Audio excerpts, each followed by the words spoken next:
नमस्कार। राधे राधे। ज़्यादातर लोगों का सपना अमीर बनना होता है। लोग जल्दी से जल्दी करोड़पति बनना चाहते हैं, लेकिन सभी सफल नहीं होते। कुछ ही लोग होते हैं जो अपने सपने को पूरा कर पाते हैं। लोग चाहते हैं कि उनके पास सुंदर घर, शक्तिशाली कार और शानदार छुट्टियां खरीदने के लिए पर्याप्त धन हो, लेकिन बहुत से लोग नहीं जानते कि अमीर होने का वास्तव में क्या मतलब है और इसके लिए क्या आवश्यक है। सीमित आमदनी के बाद भी अगर आप अमीर बनना चाहते हैं तो आज से ही बचत शुरू कर दीजिए। जीवन में कमाना बचाना जरूरी है, लेकिन अपनी बचत पर सबसे अधिक रिटर्न कमाना अमीर बनने की बुनियादी शर्त है।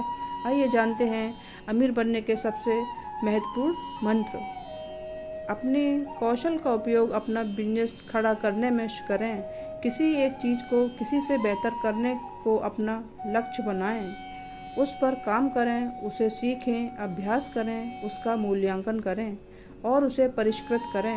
आप पाएंगे कि अधिकांश खेल खिलाड़ी या मनोरंजन करने वाले करोड़पति हैं, और ऐसा इसलिए है क्योंकि वे अपने कौशल का पूरी तरह से उपयोग कर रहे हैं। यदि कोई ऐसी चीज़ है जिसमें आप अच्छे हैं, तो संभावना है कि आप उससे काफ़ी रिटर्न प्राप्त कर सकते हैं। यह एक विशेष क्षेत्र के शीर्ष होने की एक ही अवधारणा है। जब आप किसी चीज़ में सर्वश्रेष्ठ होते हैं तो आप पाते हैं कि अब अवसर आपके पास आते हैं।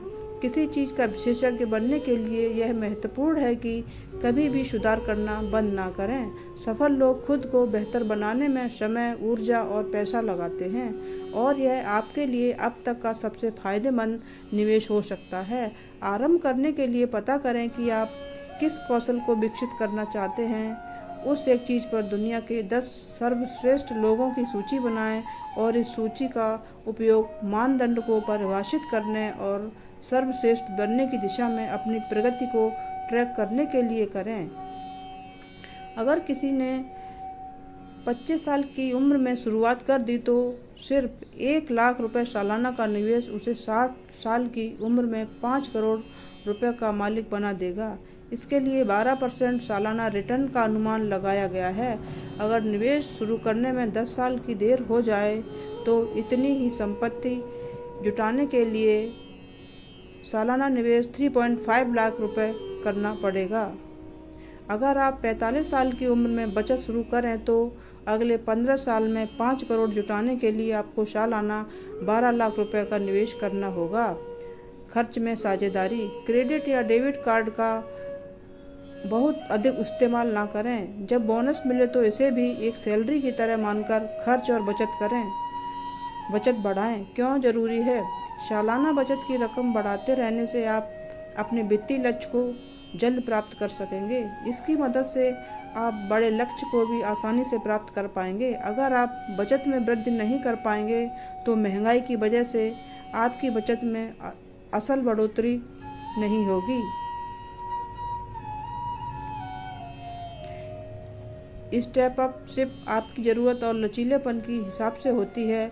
हर किसी के लिए ज़रूरी नहीं है कि साल में सिप की रकम में 10% वृद्धि हो जाए।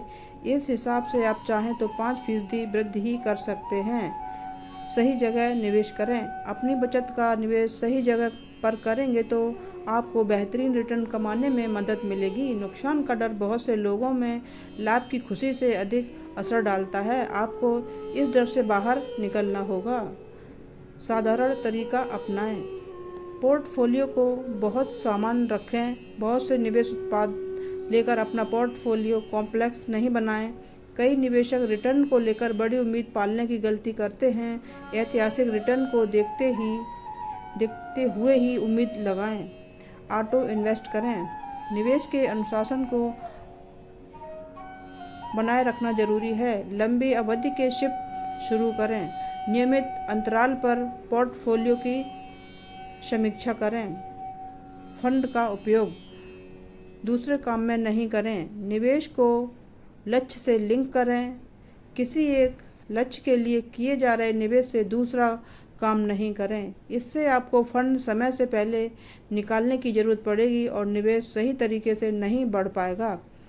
इमरजेंसी फंड निवेश को सुरक्षित बनाने के एक तरीका इमरजेंसी फंड बनाना भी है। इमरजेंसी फंड आपको आकस्मिक मदद देगा। ऐसे में किसी खास लक्ष्य के लिए आपका निवेश अपना काम जारी रखेगा। लॉक इन वाले निवेश में लगाएं पैसे।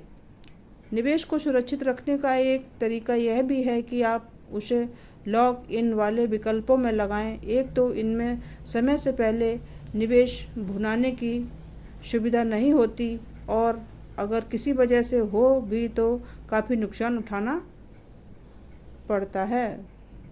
तो मित्रों, आपको यह कहानी अच्छी लगी हो तो इस तरह की और कहानी देखने के लिए हमारे चैनल को लाइक, शेयर और सब्सक्राइब ज़रूर करें। आपका बहुत बहुत धन्यवाद।